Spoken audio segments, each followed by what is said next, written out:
Anna Yesiga, Herbert Kanyala and Carlos Pambala belong to a group of over 100 members called Crazy Summiters who recently climbed to the top of the Rwenzori mountain on foot. They also frequently walk long distances at a high pace to raise funds for charity. For our job is to walk. We walk and we try to create awareness, and then people buy in quotes our kilometers and in order to support these causes. So we've been successful. We've walked to Jinja before, from main post office Kampala to Jinja post office. We plan to walk even to Arua.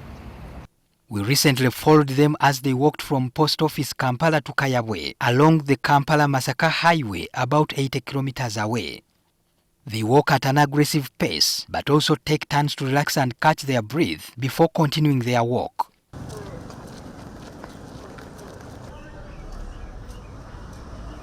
Hi. Okay.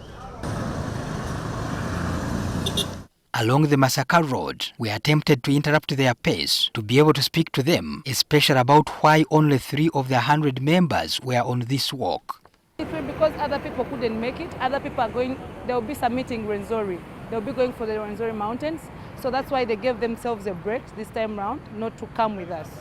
Herbert Kanyali is the eldest member of the group at the age of 52 years, but he says none of the grueling trips he has been on has affected his health negatively. I'm going to push this until I stop breathing, because exercise is about, our bodies are meant to be mobile. What I enjoy most from the work is really the adrenaline rush that comes out of walking a long distance, and also the various sights and sounds.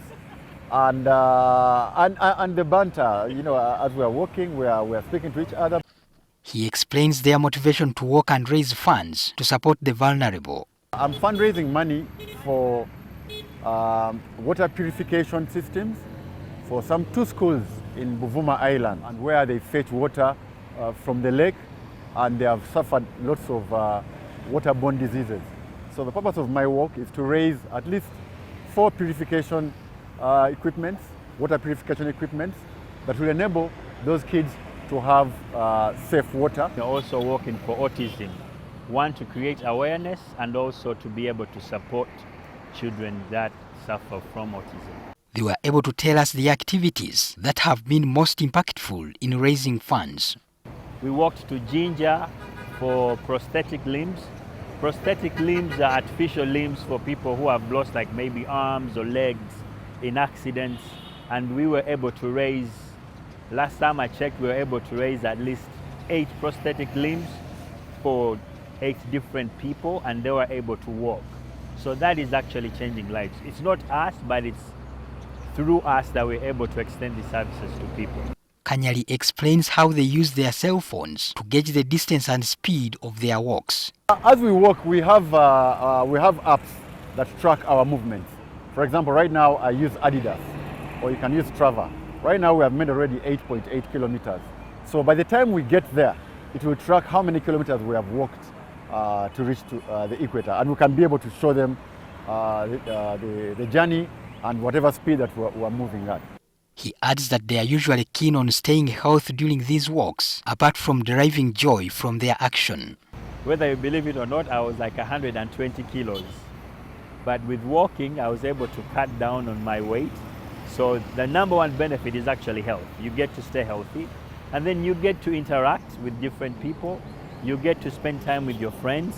However, what are the challenges facing these walkers during these events? Pathways are very small, as you've seen when we are coming. It's hard for you to negotiate between a cyclist, a car. You're all in there, so you cannot move flexibly. After this explanation, we let them off and were later seen arriving in Mpigi, still focused on their goal. Due to the interruption in their walk, while they left Kampala at 4 a.m., they only arrived in Kayaba at 9 p.m., taking much longer than had been planned. Patrick Senyondo, NTV.